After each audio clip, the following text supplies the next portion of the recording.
Well, hello there, everyone. My name is Jake, and today I'm joined by a special guest, and I'm talking about my friend Lee, who is helping me discuss the classic, and I mean classic, I think this is a very older debate for 5e, but it just caught my attention, between fear and hypnotic pattern. And Lee, since I plan on releasing this video on St. Patrick's Day, I would just like to honor your Irish heritage by redecorating and going, woohoo, we're going green for this video. So stay tuned. We're going to have fun talking about this. And yeah, let's just roll the You're the such thing.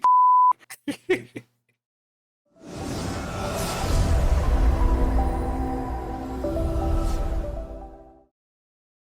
For those of you who don't know, Lee actually does a lot of spell videos, combinations, and all sorts of things. So I thought he would be particularly good at this video. So we brought him on. And let's just quickly go over some of the similarities between Fear and Hypnotic Pattern. They're both level 3 illusion spells. They're both available to bards, sorcerers, warlocks, and wizards. They both require concentration. They both force wisdom saves. They both last for 1 minute. And both really are attempts to prevent a group of combatants from using their action economy resources in a fight. Fear's actually one of those spells that I think is heavily underrated because when they hear the word fear, they just think of the frightened condition and that's it. But fear kind of just goes a step beyond, actually it goes significantly beyond just that condition. You do a 30-foot cone from your current position and project a phantasmal image in that area, and every creature in that cone must make a wisdom saving throw or become frightened and drop whatever they're holding,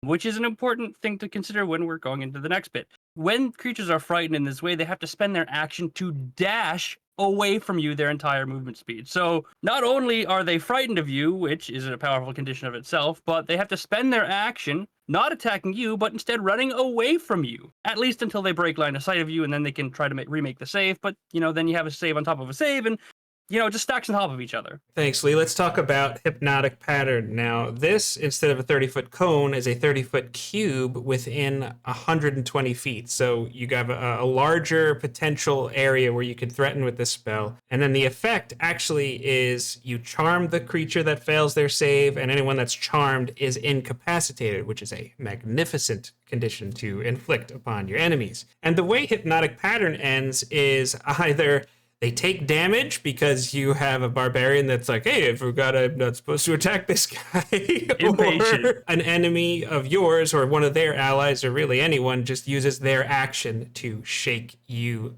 or the creature loose or away from this condition. So you have a lot of paths to messing things up, even if someone makes a save. But we're going to talk about Hypnotic Pattern a little bit later. Lee, why would someone choose Fear specifically over Hypnotic Pattern? Fear's power is the fact that it forces creatures to run away, where Hypnotic Pattern kind of does the opposite of that, which makes them both useful just in different ways. But Fear has one thing that kind of stands out, being that it forces creatures to drop what they're currently holding, and assuming you're fighting a humanoid with a weapon, that's from great added value for Fear, whereas if you're fighting a beast like maybe a bear, they can't exactly drop their claws and just run away. But even if those creatures wanted to come back and attack you, then they would have to run back to their weapons first to pick it up, unless they want to just punch you, and let's be honest, that's not really scary unless they have something like monk levels. Not to mention that if you're in an open area, then those creatures just have to run and keep running until they break line of sight of you, which might be hard if you're in a wilderness type area. Whereas if you're in a city, it might just be easier to jump into an alleyway to break line of sight, which might make Hypnotic Pattern a better option in that scenario. So they're both great spells, but they definitely shine in different environments. There are definitely going to be situations where you'd want one over the other. It's funny, it's almost like the action economy triple whammy with Fear. They can't approach you. They have to spend their action doing something else and then dropping whatever they're holding. It's like even if they do break out of it, you could have a familiar come and pick up the thing they were holding or whatever it is, or if you have some kind of other goal outside of just defeating your enemy, you could force them into a different position. And I also just have this visual of you do this thing, this cone, and it's like you might be this like little gnome wizard or something like that, and all these like mighty warriors are just running away. And so because of the way that they attempt to save is if they can't see you, you just chase after them. I just kind of this visual for me, I just think is great. But the other benefit that I see to fear is you're actually not depending on the other members of your group cooperating with you to not end the effect. So I don't know. This jumped out at me when Michael, if you're familiar with the channel, Master Yoda, I am. The two of us are playing Baldur's Gate 3 on honor mode, and I was like, And I just read fear in a way that felt like I was reading it for the first time. And it actually was like, oh my gosh, I can make all of these guys drop their weapons and then they have to run.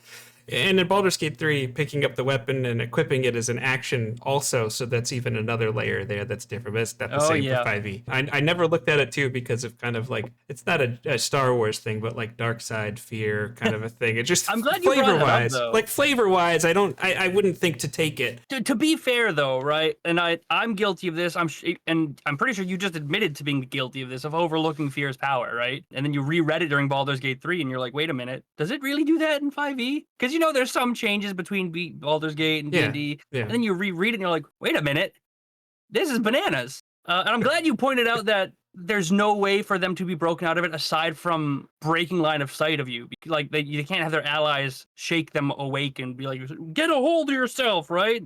Yeah. No, the gnome's still there. He's chasing me.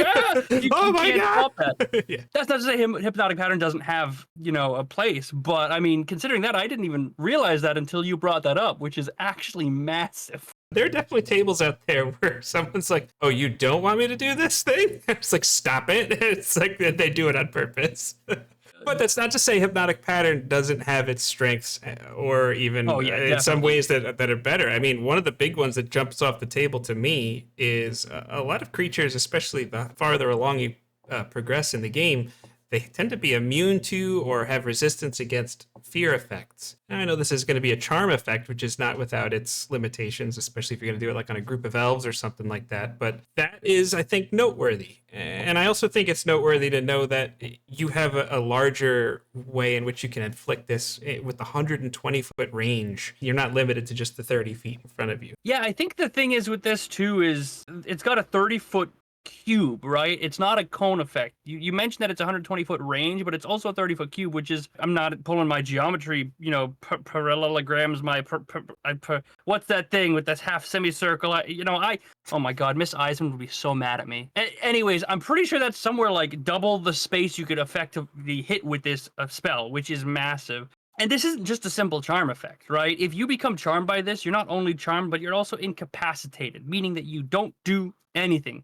No actions, no movement, no reactions, nothing. You have your bonus action, but they're charmed, so even if they wanted to do something necessarily aggressive, they really couldn't because they're charmed, and then they can't do anything else, so it's just kind of like, I don't know, a bonus action, twiddle my thumbs or something like that. The thing that's interesting here for me is that even if a creature makes its save, it's gonna have the temptation to help a creature that didn't make its save, because the using your action to shake a creature free is going to be there. And if maybe the boss is sitting there stupid, like, hey boss, hey, what are you doing? Like, it's almost like they have to, or else it's not going to even be in any way effective. One thing that I do think that I just realized as we're reading this right now is that fear affects multiple creatures and they can't be shaken out of it, right? It's just until they break line of sight, wisdom saving throw. Whereas Hypnotic Pattern stops enemies from moving. Right? They're incapacitated, have 0 movement speed, can't do anything. And that lasts for a minute while you're concentrating on the spell, and they're charmed by you.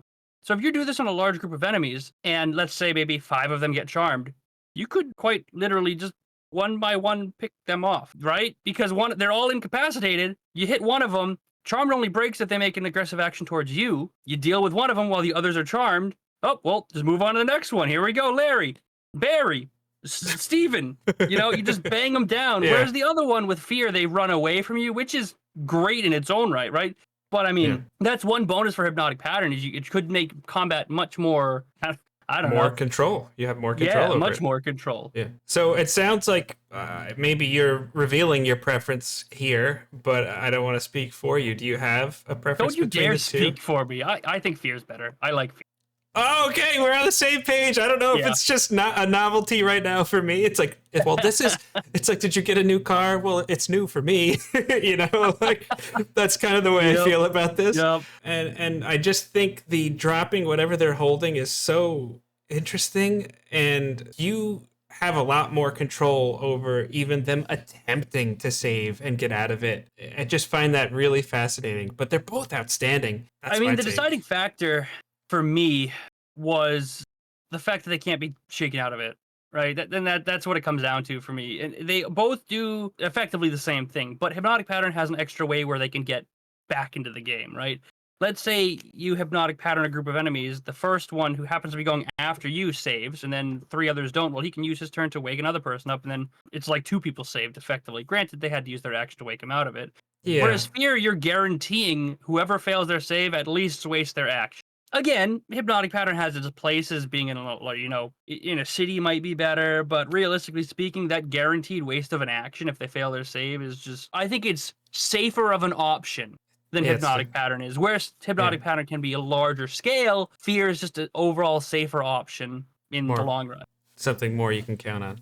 I like Exactly. that. And that's important. Which do you prefer? Because I think this is a fairly classic 5e debate. I think they both have potential to be absolutely bananas. So thank you so much for watching. Don't forget to like, share, comment, subscribe. And I think I said like already, but you could like it, then unlike it, and like it again. I think Don't do that. that's good. No. That's good for the algorithm, right? Is it good? No. What's good for the algorithm is you become a member of Mr. J&J Tabletop. You have memberships, right? I hope you have those on. No, I probably should set that up at some point. Do it. Anyways, thank you so much for watching. Check out Lee and let us know what you think about Fear and Hypnotic Pattern. Take care, everybody.